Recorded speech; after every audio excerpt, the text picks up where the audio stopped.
Shalom saudara-saudara yang terkasih, salam jumpa dalam Inspirasi Sabda Allah hari ini, Sabtu 25 September dalam pekan biasa yang ke-25. Semoga Anda dan keluarga sehat adanya dan kita berdoa semoga yang sakit segera dipulihkan. Mari kita mengawali dengan berdoa. Dalam nama Bapa dan Putra dan Roh Kudus, amin. Bapa yang Maha Baik, kami bersyukur kepadamu untuk rahmat yang tercurah untuk kami sampai saat ini. Hadirlah bersama kami, bukalah hati dan pikiran kami, semoga sabdamu menginspirasi hidup kami. Demi Kristus Tuhan dan Juru Selamat kami. Amin.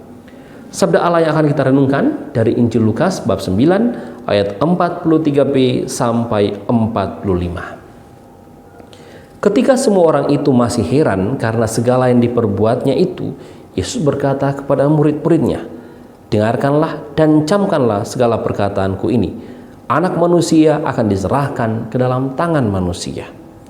Mereka tidak mengerti perkataan itu sebab artinya tersembunyi bagi mereka, sehingga mereka tidak dapat memahaminya dan mereka tidak berani menanyakan arti perkataan itu kepadanya. Demikianlah Injil Tuhan.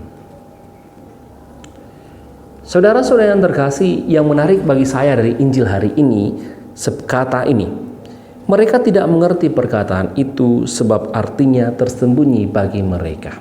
Para murid tidak mengerti perkataan Yesus. Kita bisa memahami mengapa para murid tidak mengerti perkataan Yesus. Yesus oleh para murid dianggap sebagai orang yang hebat. Ia membuat banyak mujizat, menyembuhkan orang sakit, orang lumpuh dibuatnya berjalan, orang buta dibuatnya melihat, orang mati bahkan dibangkitkannya, orang yang kerasukan setan bahkan diusir, bahkan disembuhkan, setannya diusir.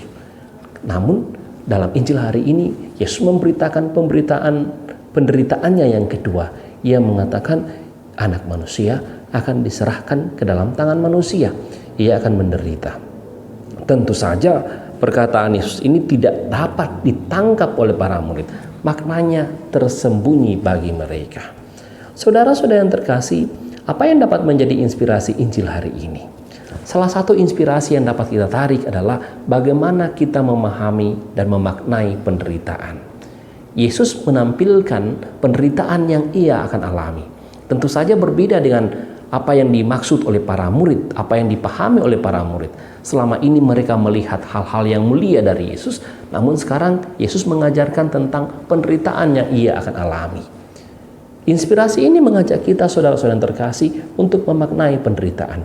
Seringkali juga dalam pikiran kita berharap, punya harapan yang besar sekali dengan dekat dengan Tuhan, kita akan mengalami banyak kebahagiaan. Seringkali kita berpikir dengan menabur banyak kebaikan kepada orang lain, kita juga akan mendapatkan banyak kebaikan. Namun kenyataannya seringkali terbalik dari situasi itu. Ternyata harapan kita yang besar itu tidak sesuai dengan realitas yang kita alami.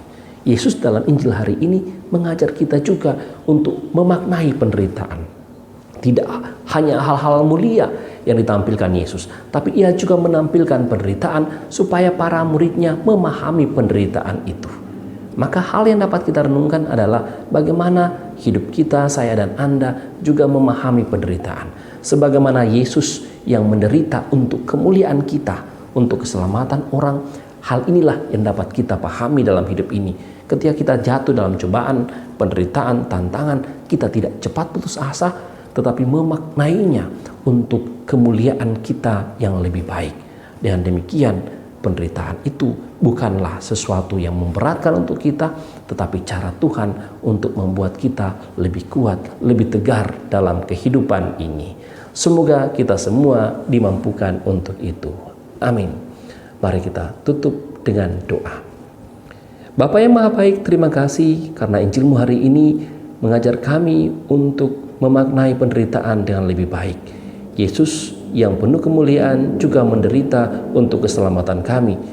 Demikianlah ya Tuhan, kami memaknai tantangan, hambatan, dan juga penderitaan yang kami alami dalam kehidupan ini untuk kemuliaan yang lebih baik, yang mengajar kami untuk tetap tegar dalam kehidupan ini. Bantulah kami ya Tuhan, semua hidup kami menjadi semakin lebih baik.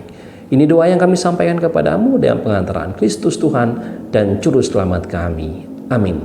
Tuhan bersamamu. dan bersama rohmu. Semoga saudara sekalian diberkati oleh Allah yang Maha Kuasa, Bapa, Putra, dan Roh Kudus. Amin. Terima kasih saudara-saudariku yang telah mendengarkan sabda Allah dan renungan hari ini. Saya, Pastor Marcel Lolotandung, mengucapkan berlimpah terima kasih kepada Pastor Anton Mikael. Semoga Pastor senantiasa diberkati Tuhan dalam setiap aktivitas dan pelayanannya. Amin.